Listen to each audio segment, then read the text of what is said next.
اللہ تبارک و تعالیٰ نے انسانی زندگی میں تمام موسم رکھے ہیں۔ بچپن کا موسم، جوانی کی بہار، بڑھاپے کے اوقات، اپنوں کا ملنا، اپنوں کا بچھڑنا، شادیوں کی خوشیاں اور جنازوں کے غم، یہ سارا کچھ انسانی زندگی کا حصہ ہے۔ لیکن انسان چونکہ طبعی طور پر کمزور ہوتا ہے، اپنے مزاج کے لحاظ سے بہت ساری جگہوں پہ اس میں ضعف پایا جاتا ہے، تو یہ کرتا یہ ہے کہ جس تسلی کے ساتھ خوشی کو قبول کرتا ہے، اسی طرح کھلے دل کے ساتھ غم کو قبول نہیں کرتا۔ من چاہی زندگی گزارنا چاہتا ہے، حالانکہ من چاہی زندگی تکلیف کا باعث ہوتی ہے، رب چاہی زندگی انسان کو سکون عطا کرتی ہے۔ اللہ تعالیٰ نے انسان کے ساتھ آزمائشیں رکھی ہیں۔ جس طرح اللہ تعالیٰ کی طرف سے ملنے والی نعمتوں کو قبول کرتا ہے، اسی طرح اس کی طرف سے آنے والی آزمائشوں کو بھی کھلے دل سے اسے قبول کرنا چاہیے۔ اور یہ بات درست ہے کہ وما اصابکم من مصیبت فبما کسبت ایدیکم، انسان پر کچھ مصیبتیں وہ آتی ہیں جو اس کے ہاتھوں کے کسب کی وجہ سے آتی ہیں۔ بہت ساری قوموں پر عذاب اس لیے آئے کہ انہوں نے بعض گناہ کیے تھے، لیکن یہ یاد رکھیے گا کہ عذاب ہمیشہ گناہوں کی وجہ سے نہیں آتے، تکلیفیں ہمیشہ گناہوں کی وجہ سے نہیں آتی۔ انسان دکھوں میں، مشکلات میں صرف اپنی غلطیوں کی وجہ سے نہیں الجھتا، بلکہ نبی پاک علیہ الصلاۃ والسلام نے فرمایا ہے، اللہ تعالیٰ کسی بندے کو کوئی درجہ دینا چاہتا ہے، اس کے اعمال اس طرح کے نہیں ہوتے کہ اسے درجہ دیا جائے، اللہ اسے کسی مشکل میں ڈال کے اس کے درجے کو بلند فرما دیتا ہے۔ بلندی درجات کے لیے، قرب الہی کے لیے، اللہ تبارک و تعالیٰ کی بارگاہ کی معرفت کے لیے بھی مصائب آتے ہیں۔ آپ دیکھیے نا، نبی پاک صلی اللہ تعالیٰ علیہ وسلم نے فرمایا سب سے زیادہ تکلیفیں انبیاء پہ آتی ہیں، اور فرمایا میں اللہ کا محبوب ہوں، انبیاء کا سردار ہوں، میرے اوپر سب سے زیادہ تکلیفیں آئی ہیں، آزمائشیں آ جاتی ہیں۔ اور رب فرماتا ہے وَلَنَبْلُوَنَّكُمْ بِشَيْءٍ مِّنَ الْخَوْفِ وَالْجُوعِ، ہم ضرور تمہیں آزمائیں گے کچھ خوف کے ساتھ، کچھ بھوک کے ساتھ، وَنَقْصٍ مِّنَ الْأَمْوَالِ وَالْأَنفُسِ وَالثَّمَرَاتِ، ضرور تمہیں آزمائیں گے پھلوں کی اور جانوں کی کمی کے ساتھ۔ اگر تم اس میں ثابت قدم رہے، شکوے نہ کیے، اپنے رب کی رضا پہ تم راضی رہے، تو وَبَشِّرِ الصَّابِرِينَ، اے محبوب پھر جو میری رضا پہ صبر کریں انہیں میری جنت کی خوشخبری بھی عطا فرما دے۔ ہم تمہیں ضرور آزمائیں گے، خوف بھی، بھوک بھی، مالوں اور جانوں کی کمی بھی۔ مومن کی یہ شان ہوتی ہے کہ وہ کسی بھی موقع پر اپنے رب سے شکوہ نہیں کرتا، کسی بھی حال میں اپنے رب کی شکایت نہیں کرتا۔ نبی کریم علیہ الصلاۃ والسلام نے فرمایا، اگر اللہ تعالیٰ کسی بندے کو بیمار کرے اور پھر اس بیماری پر وہ صبر کرے اور آنے والوں سے رب کا شکوہ نہ کرے، تو فرمایا اللہ تعالیٰ نے جو گوشت اسے دیا ہوتا ہے اس سے بہتر گوشت اللہ اسے عطا کر دیتا ہے۔ اگر اللہ تعالیٰ کی حکمت غالب ہو اور تقاضا اس بیماری میں اس بندے کے انتقال کے کر جانے کا ہو، تو فرمایا پھر اللہ تعالیٰ اسے شہادت کا درجہ عطا فرما دیتا ہے۔ آزمائشیں آ جاتی ہیں، انسان پر مصائب آ جاتے ہیں، دکھ آ جاتے ہیں، تکلیفوں کا سامنا بندے کو کرنا پڑ جاتا ہے۔ اب یہ کہ اس میں اپنے دل کو، اپنی روح کو قرار دیا جائے، اپنے آپ کو اللہ کی رضا پہ کھڑا کیا جائے اور ان حوادث کا مقابلہ کیا جائے، ان چیزوں کو دیکھا جائے اور یہ غور کیا جائے کہ میرا رب اگر اسی بات میں راضی ہے تو یقیناً اس میں اللہ کی کوئی خاص حکمت ہوگی۔ قحط حضرت عمر کے زمانے میں بھی آ گیا تھا، بڑی مشکلات کا سامنا کرنا پڑا۔ تو ان مصائب میں انسان کو تھوڑا سا پہلے تو ہمت کرنی ہے، پھر اس میں کرنے کا جو کام ہے وہ یہ ہے کہ سب سے پہلا کام تو یہ ہے کہ اپنے رب کی بارگاہ میں کھل کے دعا مانگی جائے۔ اللہ تبارک و تعالیٰ کے حضور التجائیں کی جائیں، دعائیں کی جائیں، رب کریم کو منایا جائے۔ حضرت عمر فاروق رضی اللہ تعالیٰ عنہ کے زمانے میں جب قحط آیا تھا تو حضرت عمر نبی پاک علیہ السلام کے چچا کو حضرت عباس رضی اللہ تعالیٰ عنہ کو لے کے میدان میں نکلے تھے، اور کیا خوبصورت لفظ انہوں نے ترتیب دیے تھے۔ عرض کرتے تھے مالک پہلے ہم تیری بارگاہ میں محبوب پاک کو لے کے آیا کرتے تھے، آج محبوب نے ظاہری وصال کیا ہے تو تیرے محبوب کے چچا کو لے کے آئے ہیں، تو اے اللہ تو مہربانی فرما اپنے محبوب کے چچا کا صدقہ ہمیں بارش عطا فرما۔ تو بس حضرت عمر نے وہ دعا مانگی، حضرت عباس کو وسیلہ بنایا تو اللہ نے بارش عطا فرما دی۔ اچھا، پھر یہ دونوں چیزیں ہمیں حدیث صحیح میں ملتی ہیں۔ ایک نوجوان نے، ایک شخص نے آ کے حضور کی بارگاہ میں عرض کی یا رسول اللہ بارش نہیں ہوتی، دعا کر دیں، تو نبی پاک نے ہاتھ اٹھائے دعا کے لیے، اتنے ہاتھ بلند کیے کہ بغلوں کی سفیدی نظر آنے لگی۔ وہ کہتے ہیں ابھی محبوب کے دستے مبارک پوری طرح چہرے پر پھرے نہیں تھے کہ اللہ نے بارش عطا کر دی۔ پھر پورا ہفتہ بارش ہوتی رہی تو لوگوں کو اب بارش کی کثرت کی وجہ سے بعض مسائل بننے لگے، تو وہ پھر حاضر ہوئے، عرض کی یا رسول اللہ دعا فرما دیں، اب تو کچھ مشکلات بڑھنے لگی ہے۔ تو حضور نے پھر ہاتھ اٹھائے کہ اے اللہ اپنا فضل نصیب فرما، مہربانی فرما۔ کبھی بارش کی ضرورت ہوتی ہے اور کبھی بارشوں کا کثرت سے ہونا وہ تکلیف کا باعث ہو جاتا ہے بعض جگہوں پر۔ تو کہتے ہیں پھر حضور نے دعا فرمائی، ابھی چہرے پہ ہاتھ نہیں پھیرے تھے کہ مدینہ منورہ میں بارش ختم ہو گئی۔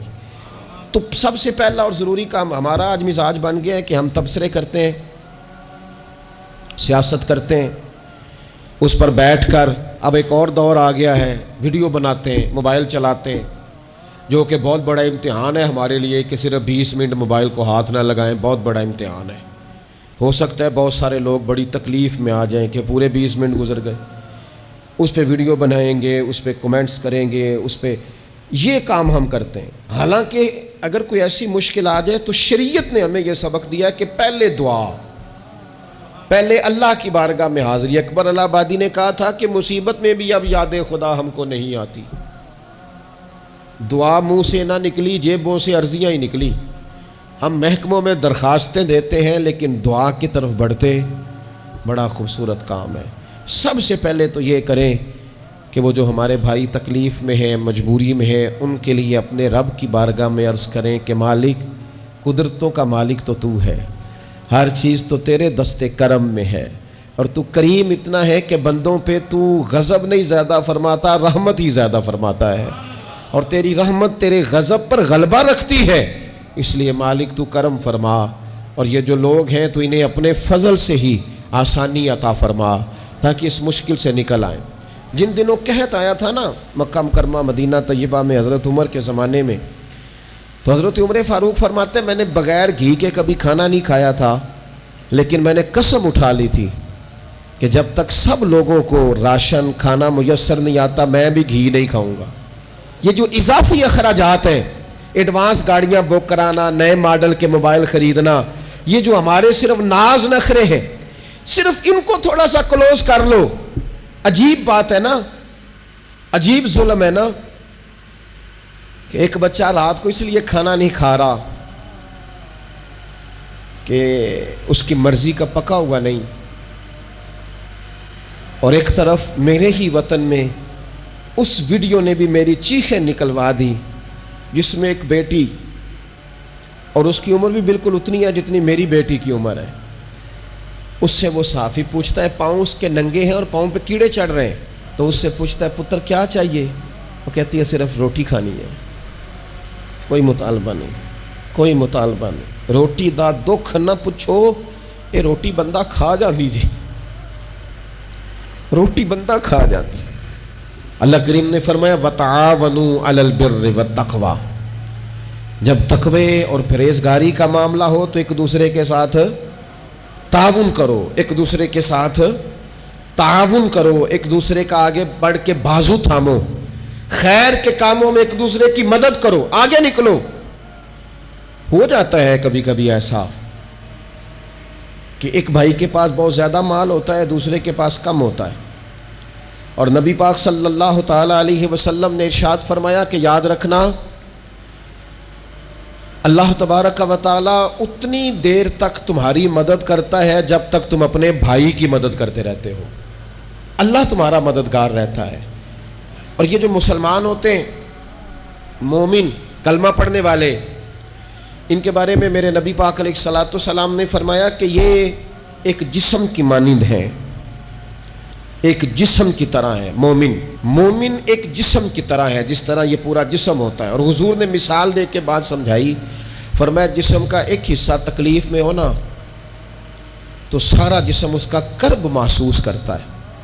یعنی درد صرف دانت میں ہے لیکن روٹی کھانے کو دل نہیں کرتا، کسی سے بات کرنے کو دل نہیں کرتا، اٹھ کے باہر جانے کو طبیعت نہیں چاہتی، پورا وجود اس کا کرب، اس کی تکلیف محسوس کرتا ہے. فرمایا جس طرح ایک جسم کے ایک حصے کو تکلیف ہو. آپ مجھے بتائیے نا، آپ کے دانت میں تکلیف ہے تو کیا کبھی آپ کے دماغ نے کہا ہے کہ ڈاکٹر کے پاس نہیں جانا؟ پیروں نے کہا ہے میں نے نہیں چل کے جانا، یہ تو مسئلہ صرف اور صرف دانت کا ہے، دانت جانے، اس کا کام جانے؟ ایسا ہوتا نہیں. دانت میں تکلیف ہوتی ہے تو ذہن منصوبہ بندی کرتا ہے، وہ کہتا ہے یار یہ پتہ کرو دانت کا ڈاکٹر کہاں بیٹھتا ہے. پھر آپ کی زبان ہلتی ہے، معلومات کرتی ہے، پھر آپ کے پیر چل کے وہاں جاتے، اور پھر آپ اپنے دل سے ما فی ضمیر وہاں بیان کرتے، پھر آپ اپنا کمایا ہوا سرمایہ خرچ کرتے ہیں. بھئی ایک دانت کو تکلیف ہے تو رہنے دو، سارے جسم کو کام میں کیوں لگایا ہے؟ تو معنی یہ ہے کہ جب جسم کا ایک حصہ تکلیف میں ہو، باقی سارے سپورٹ کرتے ہیں تاکہ وہ ٹھیک ہو جائیں. تو حضور نے فرمایا میرے سارے مومن ایک جسم کی طرح ہیں. سارے مکے سے ہجرت کر کے مدینے آئے، گھر بار پیچھے رہ گئے، جائیدادیں پیچھے رہ گئیں، کاروبار پیچھے رہ گئے. حضور نے فرمایا تم بھائی ہو. لیکن وہ صحابہ تھے نا، انہوں نے بھائی بھائی اپنے آپ کو صرف تقریروں میں نہیں سمجھا تھا، انہوں نے اپنے آپ کو بھائی بھائی صرف محفلوں کے نعروں میں نہیں سمجھا تھا، انہوں نے اپنے آپ کو بھائی بھائی صرف ادیب شاعر کی شاعری میں نہیں سمجھا تھا. وہ من سے ان کی آوازیں آتی تھی ہم سچ مچ کے بھائی ہیں. انہوں نے طے کر لیا تھا کہ ہم بھائی ہیں. لہذا جب حضور نے کہا نا آپ تمہارے بھائی وہاں سے ہجرت کر کے آئے ہیں تو ان کی مدد کرو، تو پھر انہوں نے صحیح والا بھائی سمجھا. دھاگا رکھ کے اپنا گھر تقسیم کر کے آدھا اپنے بھائی کو دیا، کاروبار بانٹ کے اپنے بھائی کو دیا. جس کے پاس 4 اونٹ تھے اس نے 2 اپنے بھائی کو دے دیے. چلتے کاروباروں میں بھائیوں کو شریک بنا لیا. انہوں نے انہیں اس طرح کر کے رکھا کہ پھر وہ جو مہاجر تھے وہ مہاجر رہے ہی نہیں. انہیں یوں لگا کہ ہم تو ایک گھر سے اپنے دوسرے گھر میں شفٹ ہوئے. انہیں کسی جگہ بھی کوئی تکلیف نہیں آئی. لیکن امیر آدمی غریب کو بھائی سمجھنے کو تیار ہوتا نہیں. تگڑا بندہ چھوٹے کے قریب جانے کے لیے راضی ہوتا نہیں. جب تک وہ خاص ذہن نہ بنے جو ذہن ہمیں رسول پاک صلی اللہ علیہ وسلم نے عطا کیا ہے، اتنی دیر تک انسان اس مقام تک پہنچ نہیں سکتا جہاں وہ اپنے بھائی کے لیے خیر کا معاملہ کرے. تو ایک تو یہ کہ ہمیں آگے بڑھنا چاہیے، ان لوگوں کو اپنا بھائی جاننا چاہیے. چوتھی بات، اسلام کے اندر نا ہر ذی روح کے ساتھ نیکی کرنے کا اجر ہے، ہر تر جگر والے کے ساتھ نیکی کرنے کا ثواب ہے. اسلام کے اندر جو تر جگر رکھتا ہے، جس کے وجود میں روح ہے، اس سے نیکی کریں اجر ملے گا. صحیح حدیث میں موجود ہے نا. اور میرا خیال ہے آپ سب کو وہ حدیث آتی ہے کہ نبی پاک علیہ السلام نے فرمایا کہ ساری زندگی گناہ کرنے والی عورت نے کتے کو پانی پلایا تھا تو رب نے بخشش فرما دی.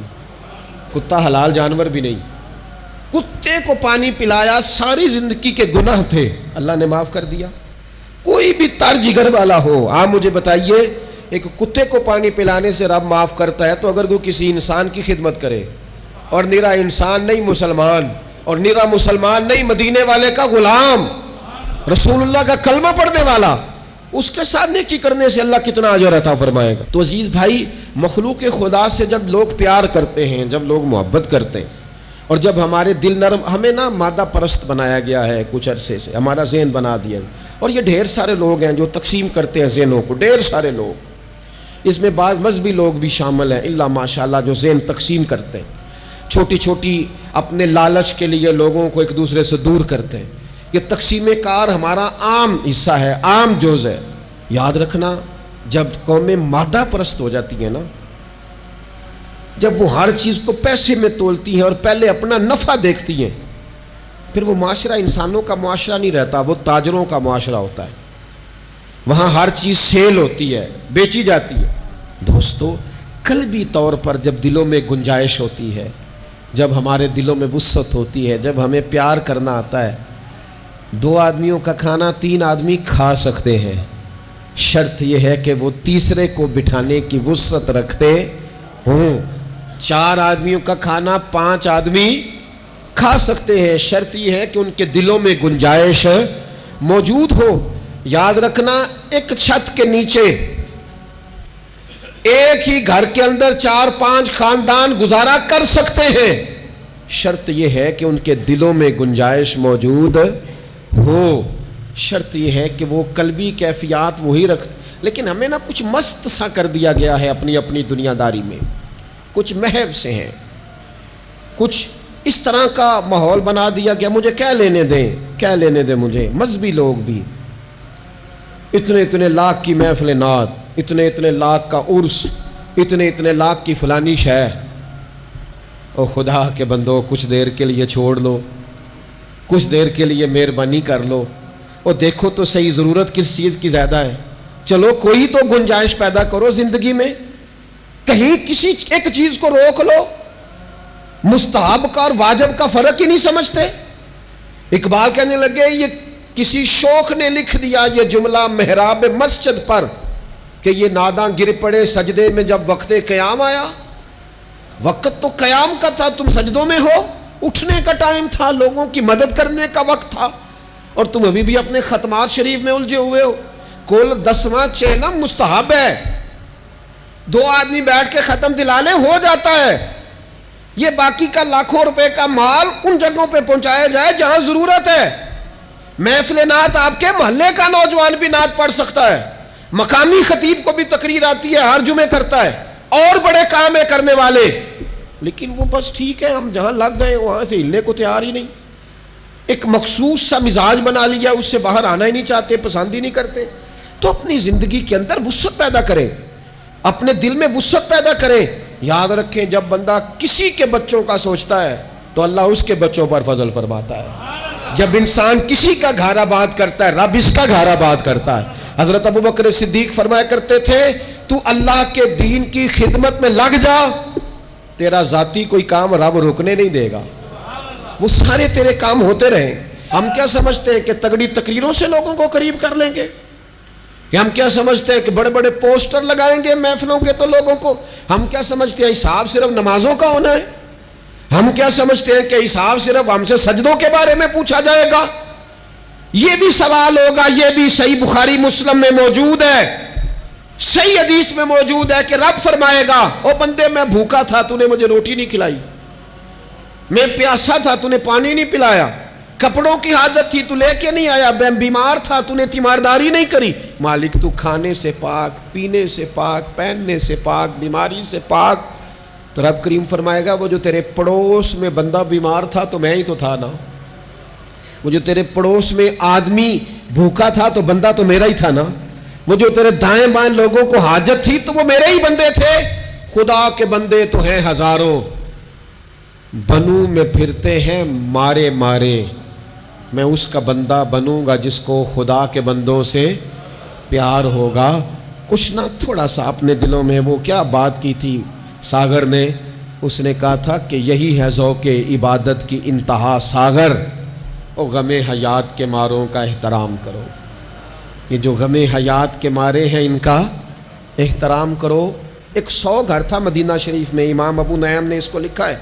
ہمارے ہاں بھی لوگ افطاری کراتے ہیں، سیاسی افطاری رمضان میں، سیاسی افطاریاں جن سے ہمیں کام نہیں پڑتا، جن سے ہمیں کل کو کام نکلوانا ہو تو ان کی روٹی پکائی جاتی ہے۔ سیاسی ولیمے، سیاسی دعوتیں، سیاسی لوگوں کے اجتماعات، وی آئی پیز کے لنگر، یہ ہمارا کلچر بن گیا ہے، یہ ہمارا مزاج بن گیا ہے۔ اور نبی پاک علیہ السلام نے فرمایا، لعنت اس دعوت پر جس میں امیروں کو بلایا جائے اور غریبوں کو نظر انداز کیا جائے، وہ تو ملعون دعوت ہے۔ 100 گھر پورا تھا مدینہ منورہ میں، جس میں 3 وقت کا کھانا، بچوں کے کپڑے، اگر کوئی بیمار ہو جاتا تو دوائیاں، اور دے کون جاتا ہے اللہ ہی بہتر جانتا ہے۔ ایک نقاب پوش آتا تھا، دروازے پہ دے جاتا تھا، نام پوچھتے تھے تو ناراض ہو جاتا تھا، اور یہ ایک دن کام نہیں ہوا، سالوں یہ کام جاری رہا، پتہ ہی کوئی نہیں کون دے جاتا ہے، کوئی خبر ہی نہیں۔ پھر اچانک 2-3 دن ہو گئے، وہ لنگر آنا بند ہوا، وہ اخراجات اٹھانے ختم ہوئے۔ اب لوگ ایک دوسرے سے پوچھنے لگے کہ وہ کھانا تیرے گھر بھی نہیں آیا، تیرے گھر بھی نہیں آیا، پتہ کرو کب سے نہیں آیا، پتہ کرو کب سے نہیں آیا۔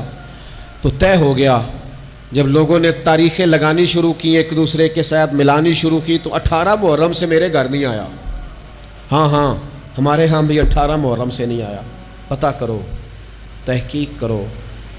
پتہ چلا کہ 18 محرم کو امام زین العابدین کا وصال ہوا ہے۔ سیدہ پاک کا یہ شہزادہ، امام حسین کا کربلا میں بچ جانے والا یہ جانشین، ایک 100 گھروں میں، اور تھوڑی سی آبادی، 100 گھروں میں 2 وقت کھانا، اور اپنے کندھے پہ توڑا رکھ کے، لنگر کی بوری رکھ کے پہنچا کے آتے، اور چہرے پہ نقاب ہوتا، کوئی پوچھتا نام کیا ہے تو ناراض ہو جاتے۔ 100 گھروں میں کھانا جاتا۔ ان کے وصال کے بعد جب غسل دیا جا رہا تھا تو موٹے موٹے نشان تھے کمر پہ۔ لوگوں نے ان کے بیٹے سے پوچھا کہ یہ کیا ہے، تو فرمانے لگے میرے والد اپنے کندھوں پہ تھیلے رکھ کے آخر عمر تک گھروں میں پہنچا کے آتے رہے۔ لوگوں نے کہا حضور آپ کیوں نہیں جاتے تھے، آپ جوان تھے۔ آپ کے شہزادے کہنے لگے میں کہتا تھا ابا جی سے کہ میں نہ چلا جاؤں، تو فرماتے تھے پتر اگر تو جائے گا تو پھر تجھے اس غریب کا نام بھی بتانا پڑے گا، میں تیرے سامنے پردہ نہیں کھول سکتا، یہ میرا اور میرے رب کا راز ہے۔ اس چپکے کے ساتھ، اس محبت کے ساتھ حضرت امام زین العابدین رضی اللہ تعالیٰ عنہ خدمت کرتے۔